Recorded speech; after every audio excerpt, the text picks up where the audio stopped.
मेरे सभी प्यारे प्यारे दर्शकों को मेरा राधे राधे।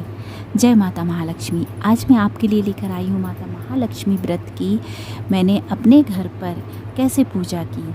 आप ज़रूर देखिएगा, वीडियो आपको बहुत अच्छा लगेगा और यदि कोई कमी हो तो आप मुझे ज़रूर बताइएगा। चलिए वीडियो शुरू करते हैं। देखिए, सबसे पहले मैंने चौक पूरा और उसमें पूजा में हम सबसे पहले चौक पूरते हैं। तो आप हल्दी या आपको गाय का गोबर जो मिले, तो उससे गाय का गोबर नहीं मिलता है तो आप हल्दी से ही लीप लीजिएगा उस जगह को, और वहाँ पर आप आटे और हल्दी को मिलाकर, सूखे आटे और हल्दी को मिलाकर चौक पूरिएगा। उसके ऊपर पटा रखेंगे हम। फिर पटा रखने के बाद यह मैंने पीला कपड़ा बिछाया। आप पीला लाल कोई भी कपड़ा बिछा सकते हैं, और आपको कोरा कपड़ा ही बिछाना है, लेकिन यह रहता है। आप उसके ऊपर मैंने चावल से अष्टदल कमल बनाया है, जो मैंने शुरू में दिखाया। अष्टदल कमल बनाने के बाद मैंने उस पर तांबे का जल से भरा हुआ पात्र रखा। उसमें गोमती चक्र, एक सुपारी, एक सिक्का, और आप हल्दी की गांठ भी डाल सकते हैं, थोड़े से अक्षत भी डाल सकते हैं, कमल गट्टा, यह मैंने डाल कर रखा। उसके ऊपर नारियल रखा। नारियल का मुख आपको अपनी ओर करना है, यह याद रखिएगा। उसमें कलावा अवश्य लपेटना है। उसके बाद मैंने यह देखिए माता रानी का श्रृंगार का सामान है जो मैं आपको दिखा रही हूँ। यह मैंने हो सका तो मैं 2-3 सुहागन औरतों को, जितनों को भी मैं दे पाऊँ, 5 मिल जाएं तो मैं 5 को दूंगी, और कुछ मैं भी रखूँगी माता रानी को अर्पित करने के बाद। तो यह सुहाग का सामान है। सुहाग का सामान देखिए, और ये मैंने माता रानी को अलग से एक पैकेट बनाया है। तो इसमें महावर है, मेहंदी है, बिंदी है, नेल पेंट है, सिंदूर है, सब कुछ है इसमें। और यह देखिए, यह 16 गांठों वाला जो गंडा है जो हम आज बनाते हैं, यह 16 गांठों वाला धागा। इस धागे को मैंने 16 गांठें बनाई हैं। 16 धागों का 16 गांठों वाला धागा यह लिया है। आप यदि रोज़ व्रत करते होंगे तो आज आपकी 16वीं गांठ लगनी होगी, और यदि आपने आज ही व्रत किया है तो आज एक ही दिन में आप 16 गांठें लगा लीजिएगा। उसके बाद यह माता रानी का प्रसाद है। तो प्रसाद में देखिए हमारे यहाँ क्या क्या बनता है। हमारे यहाँ यह बेसन की पूड़ी और अठवाई बनती हैं, यह आटे की, और हमारे यहाँ सुरा बनते हैं, मीठे सुरा बनाते हैं हम लोग, सुरा बोलते हैं इनको। तो आटे में गुड़ मिलाकर या शक्कर मिलाकर आप बना सकते हैं। तो 16 ये माता रानी को चढ़ते हैं, 16 हमारे हिस्से के होते हैं। 16 मतलब 32 बनाते हैं, यह 32 बनाते हैं। और यह माता रानी के जेवर हैं। कुछ मुझसे ज़्यादा अच्छे तो नहीं बनते हैं, लेकिन मैंने फिर भी कोशिश की है बनाने की। तो अकेले पूजा करना और अकेले तैयारी करना आप खुद ही समझ सकते होंगे कितना डिफ़िकल्ट होता है, कितना, फिर भी जितना हो सका मैंने किया। तो यदि कोई कमियां हो तो आप बताइएगा ज़रूर। यह शुद्ध घी है जो हमें पूजा में चाहिए पड़ेगा। देखिए, जो भी हमें सामान चाहिए पड़ेगा ना, वह हम अपने पास में रख लेंगे तो अच्छा रहता है। सब पहले इकट्ठे करके उसके बाद पूजा शुरू करें। यह मैंने कुछ मिठाई है, जो मिठाई का भोग लगेगा। सफ़ेद मिठाई का इसमें बहुत महत्व होता है, सफ़ेद चीज़ों का माता रानी की पूजा में, महालक्ष्मी की पूजा में। तो आप ज़रूर सफ़ेद मिठाई बनाइएगा। और यह खीर है, तो खीर का अवश्य भोग लगाइएगा। खीर आप ज़रूर बनाइएगा, माता रानी की पूजा में खीर अवश्य लगती है। और यह देखिए फल हैं कुछ, तो फल भी रख लीजिएगा। और इसी तरह मैंने सारी सामग्री एकत्रित करके पहले मैं रखती गई, और मैंने सोचा इसी के साथ साथ वीडियो भी बना लूँगी, तो आपको भी मैं बता दूँगी कि क्या क्या सामान लगता है, क्या क्या किया मैंने। और ये देखिए, ये पान के पत्ते हैं। तो पान के पत्ते हमें कम से कम 2 अवश्य चाहिए पड़ेंगे। पान के पत्ते रख लीजिएगा। यह है पंचामृत। जी हाँ, इसमें माता रानी को हम स्नान कराएंगे। यह दूध, दही, घी, शहद, शक्कर और थोड़ा सा गंगा जल इसमें मैंने मिलाया है। 5 चीज़ों से मिलकर बना होता है पंचामृत। इससे हम माता रानी को स्नान कराएंगे। और यह है फूल। तो गुलाब के फूल अवश्य रखिएगा। माता रानी को गुलाब के फूल बहुत पसंद होते हैं, सफ़ेद फूल। और कमल का फूल आपको मिल जाए, मुझे मिला नहीं था, कमल का फूल अवश्य चढ़ाइए यदि आपको मिल जाता है। और यह देखिए इत्र है, माता रानी को इत्र अवश्य चढ़ाना चाहिए। इत्र की सेवा माता रानी के लिए अवश्य देनी चाहिए, क्योंकि वह धन लक्ष्मी हैं।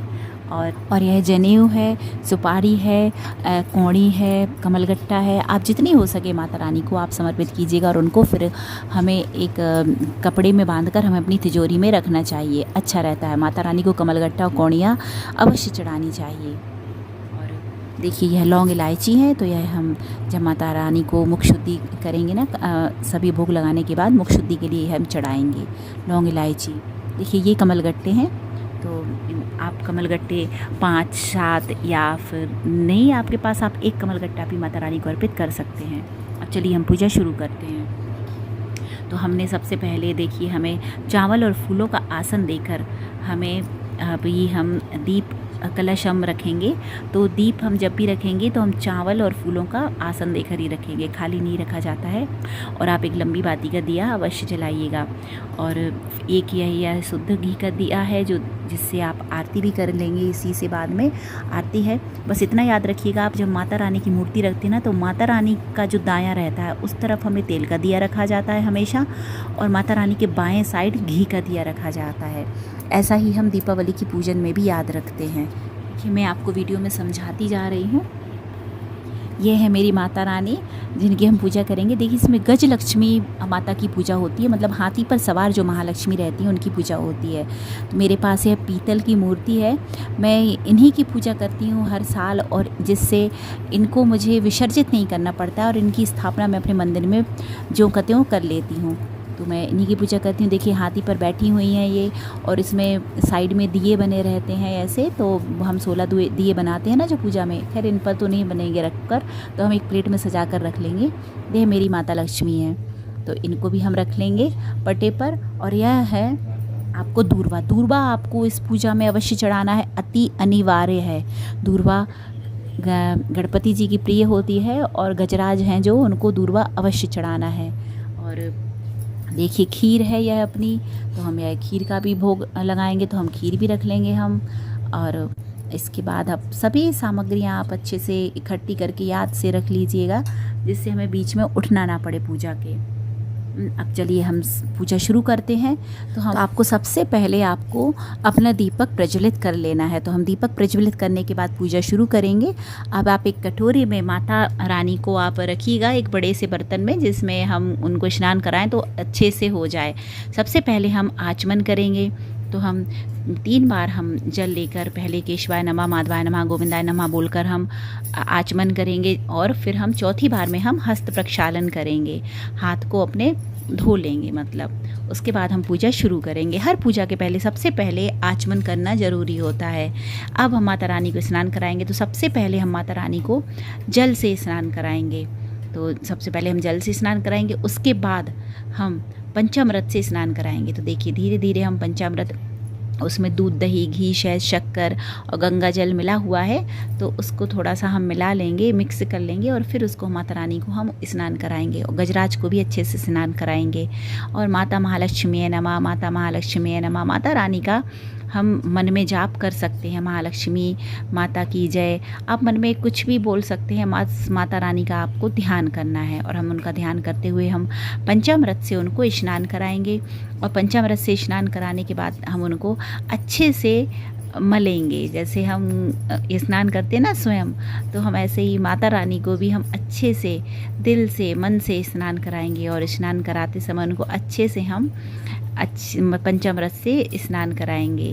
तो माता रानी को भी अच्छा लग रहा होगा ना। देखिए गर्मी बहुत है तो गर्मी में माता रानी को भी अच्छा लग रहा होगा स्नान करते हुए अच्छे ठंडे पानी से। बस, और हम इसके बाद फिर हमें शुद्ध जल से स्नान करवाना है।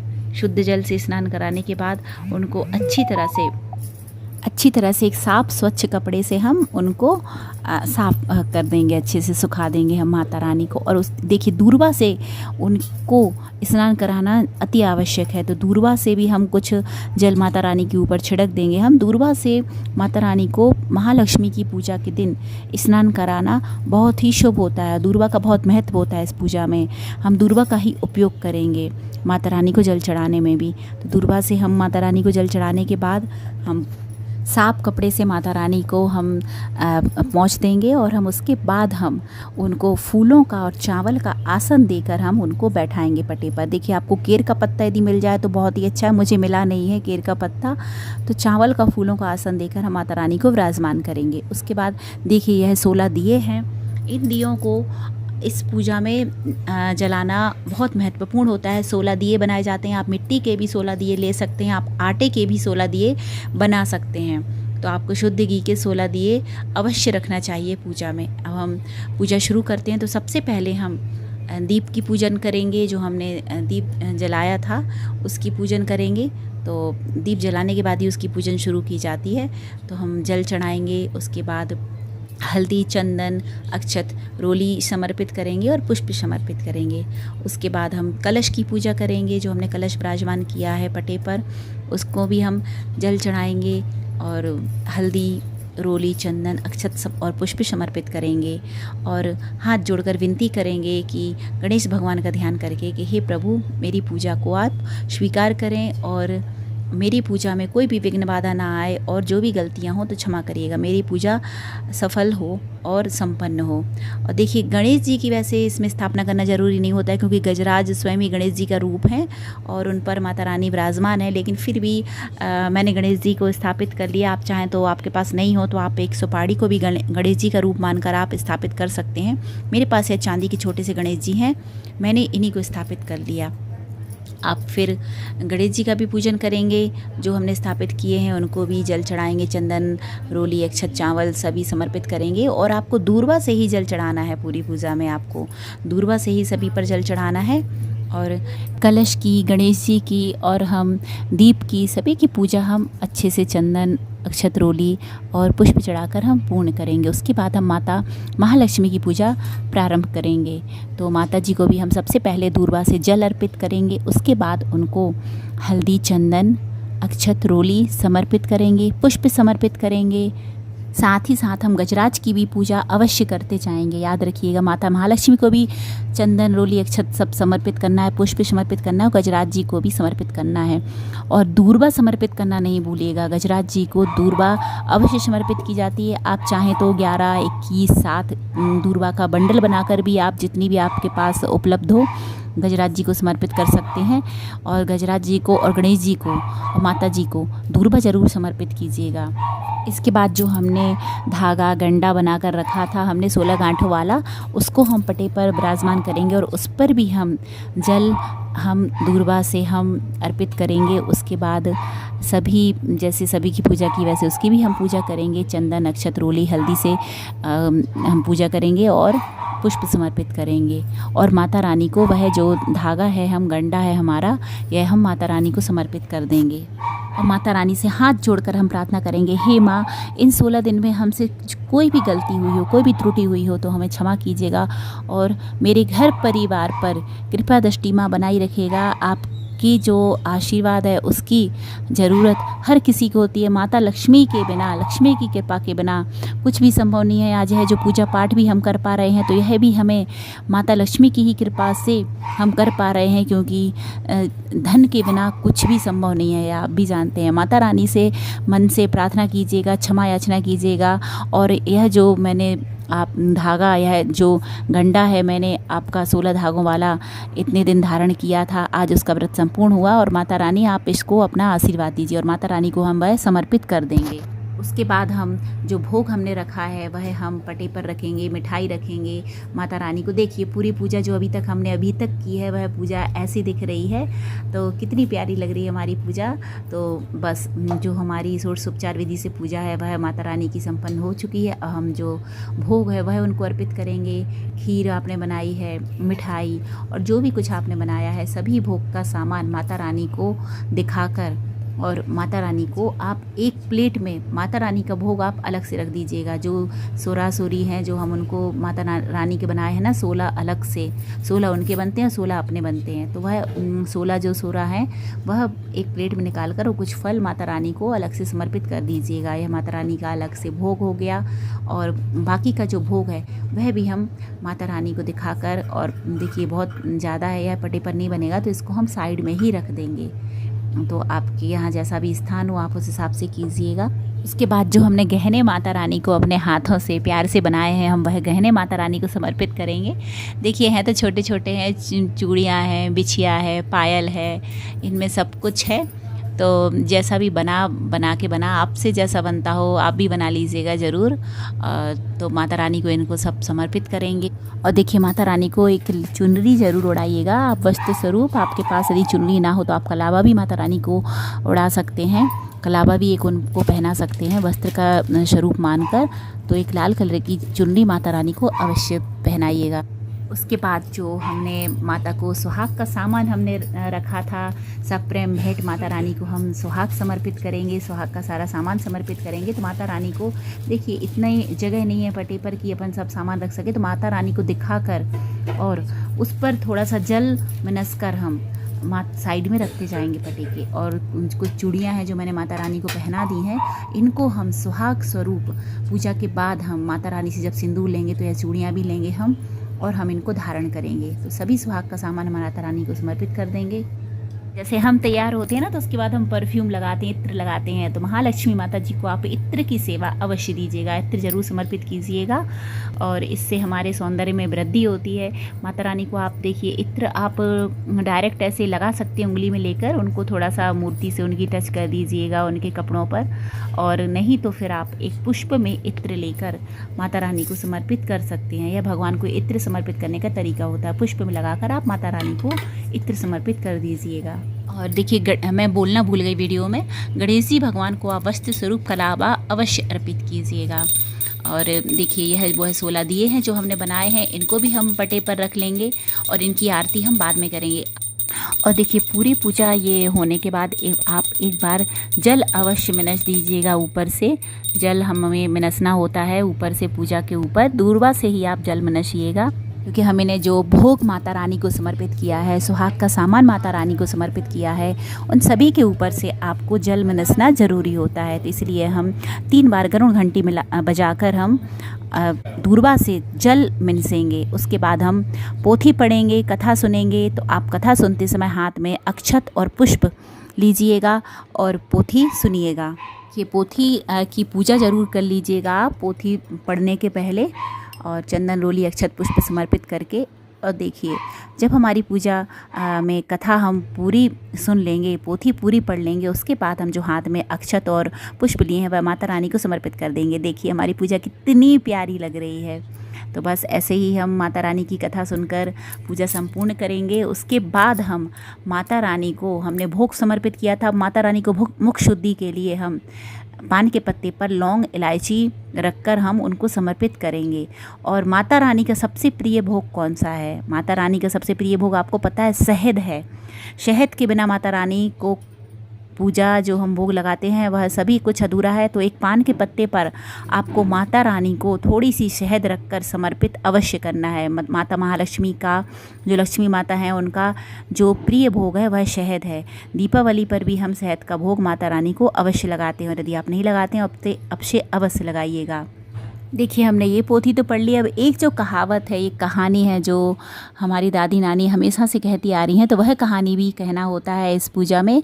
आपको हाथ में 16 अनाज लेना है, कुछ भी ले सकते हैं आप, गेहूं के दाने भी ले सकते हैं, चावल के दाने भी ले सकते हैं, और आपको एक एक दाना कथा बोलने के बाद एक एक दाना आपको चढ़ाते जाना है। मतलब 16 बार आपको यह कथा बोलनी है, और 16 एक एक करके है चढ़ाते जाना है। जैसे देखिए वीडियो में आपको दिख रहा है। कथा क्या है?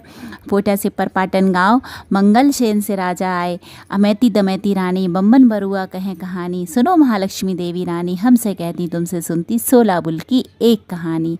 ऐसे कहते हुए कहानी आप, और जितने भी चावल हैं वह माता रानी को आप समर्पित कर दीजिएगा। 16 गिन के आप हाथ में चावल या गेहूं जो भी लें आप लीजिएगा, और एक एक बार कथा कहते हुए माता रानी को समर्पित कीजिएगा।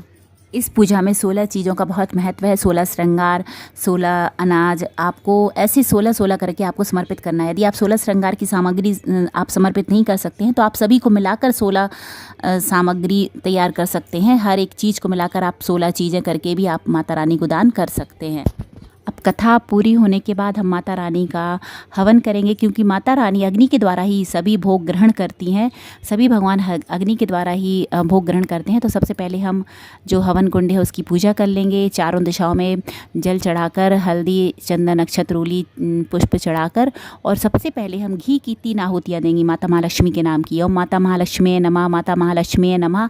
आप माता महालक्ष्मी का ध्यान करके और माता रानी का नाम लेकर 3 घी की आहुतियाँ दीजिएगा। उसके बाद आप जो भी आप हवन सामग्री आपके पास है, आप उसकी आहुतियाँ माता महालक्ष्मी के नाम की आप दे सकते हैं। बस आप इतना याद रखिएगा कि आप जब हवन करें ना, तो आपको बीच की उंगली और अनामिका उंगली और आपका जो अंगूठा है, इन तीनों को मिलाकर ही हवन करना है। आपको छोटी उंगली और तर्जनी उंगली, इन दोनों को अलग रखना है। देखिए मैं आपको इसका शेप बनाकर वीडियो में दिखा रही हूँ। तो आपको ऐसे लेकर हवन करना है। और आपने जो भी भोग माता रानी को बनाया है, सिर्फ नमक को छोड़कर, नमक का भोग, कभी नमक की चीज़ों का भोग अग्नि में नहीं लगता है। तो आपने जो भी भोग माता रानी को बनाया है, मीठे का और जो भी बिना नमक का, जो भी, आप सभी को अग्नि में समर्पित कर दीजिएगा माता रानी को। और उसके बाद हवन कुंड के चारों ओर आप जल जरूर चढ़ाइएगा। उसके बाद हवन कुंड संपूर्ण हुआ, माता रानी से हम क्षमा प्रार्थना करेंगे कि माता रानी कोई क्षमा हुई हो तो क्षमा कीजिएगा। उसके बाद हम आरती करेंगे। हवन के बाद ही आरती की जाती है, तो हम आरती की पूजन करेंगे, जल चढ़ाएंगे, चंदन अक्षत रोली पुष्प समर्पित करेंगे और माता रानी की आरती पढ़ेंगे। तो माता महालक्ष्मी की आप आरती पढ़िएगा। देखिए मेरी पोथी में लिखी है, तो मैंने भी खोल के रख ली है। तो माता रानी की आरती पढ़िएगा आप।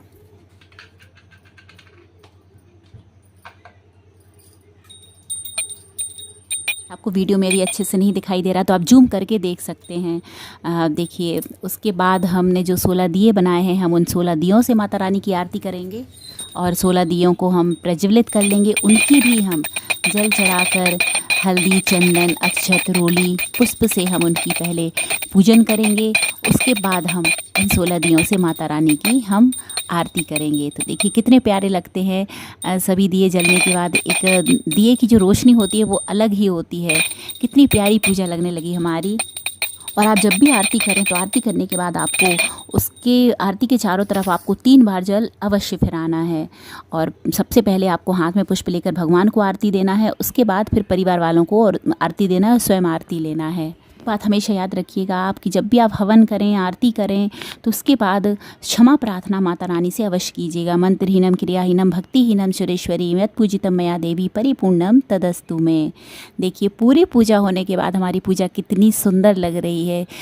एक अलग ही पॉजिटिविटी आ जाती है हमेशा घर में पूजा करने के बाद। और जो हमारा हवन की सुगंध है ना, उससे तो पूरा घर सुगंधित हो जाता है, सारी नेगेटिविटी भाग जाती है। तो आप हवन तो आप अवश्य कीजिएगा। और पूजा होने के बाद आप क्षमा प्रार्थना करने के बाद आप माता रानी से सुहाग लेना नहीं भूलिएगा। आप सुहाग हमेशा सीधे हाथ की अनामिका उंगली में आप अपनी जो दुपट्टे का या साड़ी का जो हमारा किनारा रहता है उसको लपेट कर हम 7 बार माता रानी के माथे से गिनती का 7 बार हम सिंदूर लेते हैं और फिर उसको हम अपने माथे में लगाते हैं। तो आप यदि आप उंगली से भी ले सकते हैं, लेकिन हमारे यहाँ तो ऐसे ही पल्लू के छोर से लिया जाता है। लेकिन वापस वह छोर माता रानी के माथे में नहीं लगाइएगा, झूठा सिंदूर नहीं लगाइएगा माता रानी को, ठीक है। तो पहले माता रानी के माथे से 7 बार लीजिएगा और अपने माथे में लगाइएगा। और जो चूड़ियाँ हमने माता रानी को समर्पित की हैं, वह चूड़ियाँ भी हम माता रानी से अपने लिए ले लेंगे सुहाग स्वरूप। और जो भी सुहाग का सामान है वह हम सुहाग स्वरूप हम सुहागिन औरतों में बांट देंगे। और कुछ सामान आप जो अपने लिए रखना चाहते हैं हम अपने लिए भी रख सकते हैं। और आखिर में आप हाथ में कुछ पुष्प, चावल के दाने और कुछ दक्षिणा लेकर क्षमा प्रार्थना कर कर माता रानी को ज़रूर समर्पित कीजिएगा। क्योंकि आखिर का यह संकल्प होता है कि यदि कोई भूल चूक, कोई कमी रह गई हो पूजा में तो वह संपूर्ण हो। और माता रानी से मन से आप आशीर्वाद लीजिएगा और उनसे क्षमा प्रार्थना कीजिएगा कि हे माता रानी, मेरे घर परिवार पर कृपा दृष्टि बनाई रखिएगा। और आपकी कृपा के बिना कुछ भी संभव नहीं है माता रानी, तो आप कृपा बनाए रखिएगा। देखिए पूरी पूजा होने के बाद कितनी प्यारी लग रही है।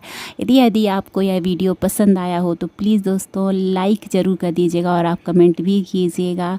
यदि कोई कमी हो पूजा में, आप वीडियो देख लेते हैं लेकिन लाइक करना भूल जाते हैं। एक वीडियो बनाने में भी सच में बहुत मेहनत लगती है और हमारी मेहनत में थोड़ा सा आप सहयोग दे दीजिए। आपके सहयोग की बहुत ज़रूरत है, आपके सहयोग के बिना यह संभव नहीं है।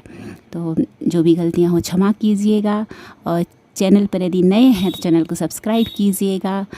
राधे राधे। जय माता महालक्ष्मी। माता महालक्ष्मी आप सभी की झोलियां भरें, आप सभी के घर परिवार पर कृपा दृष्टि बनाए रखें। पूजा के बाद जो आपने सुरा माता रानी को अर्पित किए थे वह सुरा आप सभी को प्रसाद के स्वरूप में बांट दीजिएगा परिवार में। और जो अलग से सुरा 16 रखे थे वह आप स्वयं ग्रहण कीजिएगा। और बाकी प्रसाद भी आप परिवार में बांट सकते हैं और आप स्वयं भी ग्रहण कीजिए।